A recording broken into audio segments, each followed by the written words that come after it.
महाराज जी, मैं बहुत निराश और हताश और हार कर आपकी शरण में आया हूँ। मेरी इतनी बुरी दशा है कि मैं इसका वर्णन नहीं कर सकता। मेरे मन ने मेरा जीना हराम कर रखा है। सब कुछ जानते हुए भी मैं गंदी क्रिया, गंदे दृश्य देखना छोड़ नहीं पा रहा। मेरी जो दुर्गति हो रही है वो मैं ही जानता हूँ।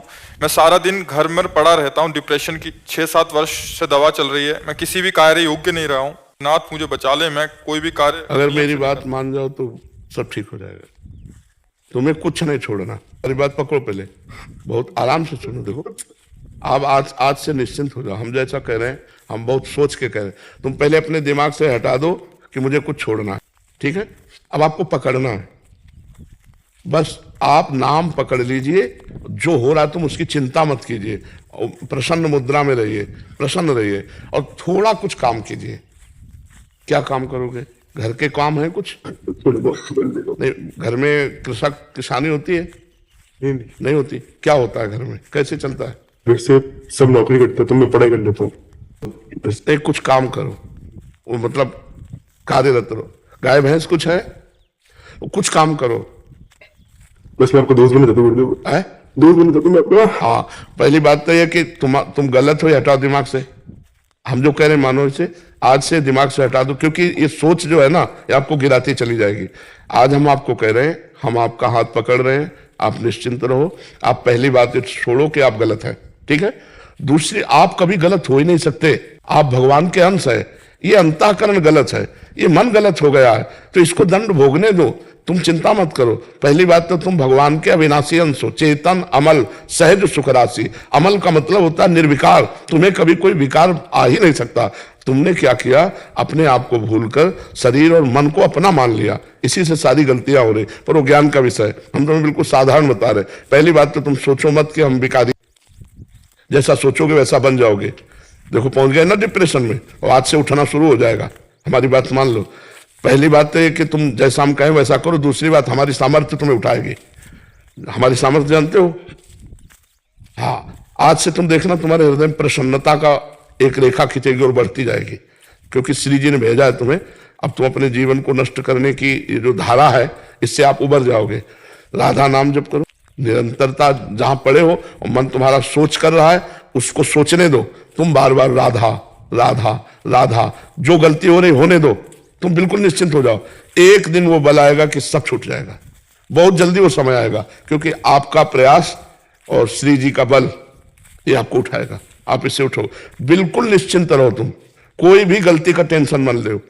पहले टेंशन मुक्त हो, फिर प्रसन्नता तुम्हारी गलती पर चढ़ बैठेगी और गलती कभी नहीं होने लगेगी। धीरे धीरे ठीक हो जाओ। एक गलती पर केवल असर करो, अपने दिमाग में लाओ कि तुम्हें ब्रह्मचर्य नहीं खंडित करना भी। अगर वो रहेगा तो दिमागी स्तर हम तुम्हारा सुधार पाएंगे। गुरुदेव, मैं हमेशा दिन गिनते रहता हूँ। मतलब बस आज नहीं किया, कल नहीं किया, पता नहीं मेरी स्थिति खराब है। छोड़ो, बस एक चीज केवल करना, हस्त क्रिया मत करना। बस एक चीज पकड़ लो, तुम हस्त क्रिया मत करो।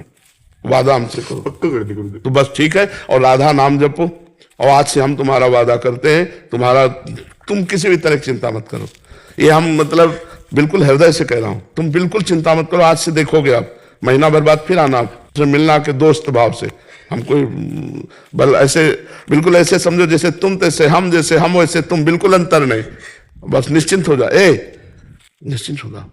आपके सामने नहीं नहीं नहीं, ऐसा नहीं नहीं नहीं, बिल्कुल हम तुम दोस्त हैं, कोई पापी नहीं। देखो, गंगा जी के पास जब जाया जाता है और गंगा स्नान किया जाता है, तो अपने को लगता है ना कि मैं पाप रहित हो रहा हूं, क्योंकि गंगा स्नान कर रहा हूं। तो गंगा जी ने भगीरथ से पूछा कि जब बहुत से पापी हमारा स्पर्श करेंगे तो मैं मलिन हो जाऊंगी, तो मेरे पाप कैसे नष्ट होंगे? तो उन्होंने कहा, साधवा समदर्शिना। जो प्रशांत मन साधु भगवान के चिंतन में लगे, वो जब चरण रखेंगे तो गंगा निष्पाप हो जाएंगी। और तुम धाम में बैठे हो और साधु संग कह रहे हो, अब पापी नहीं हो। यदि पापी होते तो मेरे सामने ना आते। जो पे दुष्ट हृदय सोई होई, मोरे सन्मुख आव की सोई। पापवंत कर सहज स्वभाव भजन मोर। अभी तुम्हारे ऊपर भगवान की विशेष कृपा है। तुम आज से डिप्रेशन रहित मान लो। अब मत मानना कि तुम डिप्रेशन में हो। तुमसे जो गलती हो उसको होने दो, बस एक रोक लो। हस्त क्रिया मत करना। हस्त क्रिया मतलब समझ गए ना? हस्त मैथुन मत करना और नाम जप करो। और जो हो रहा है तुम बिल्कुल ऐसे समझो कि बाबा ने पूरा ठेका ले लिया, अब हमको कोई चिंता नहीं। आज से तुम देखना आपका परिवर्तन होगा। और पर कोई काम करो, 2-4 घंटे का काम करो, कोई भी काम करो, कोई ना कोई काम ढूंढो, जैसा मना हो, पर आप काम करो। आप घर में पड़े नहीं रहोगे। महाराज जी कहीं ऑफिस आदि में भी कर सकते हैं? कहीं भी काम करो, बैठे मत करो, मन को समय मत दो। ये बहुत बहुत दुष्ट है। या मतलब नए नए बच्चे ऐसे गलत आचरणों में फंसते जाते हैं। इसका कारण होता है बच्चा ब्रह्मचर्यहीनता, गलत आचरण, तो उससे मन पाप में होता जाता है और वही दंड देता है।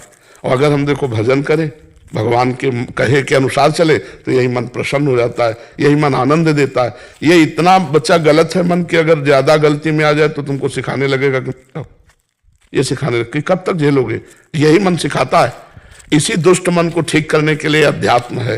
और जब ये ठीक हो जाता है तो बच्चा चाहे जितना कष्ट हो आनंद बना रहता है। हम आनंद, हमारी तुम्हारी दोस्ती पक्की, और आज से तुम बिल्कुल आनंदित रहो, ठीक है? अब अगली बार जब आना ना, तो आप बताना कि आपका मन